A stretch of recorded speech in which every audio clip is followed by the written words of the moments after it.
How to trim videos in NanoBanana.AI.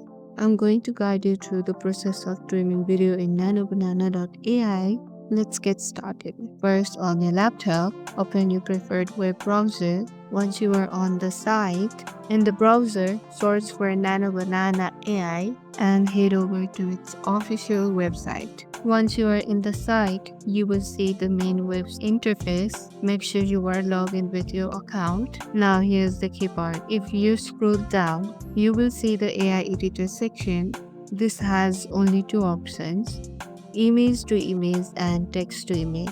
That's because NanoBanana.ai is actually a natural language image editing platform. It cannot process or trim videos. If you want to trim videos, you will need to look for other dedicated video editing tools or subscribe to NanoBanana Pro version in case they unlock more advanced features in future. But for now, you can only work with image to image or text to image.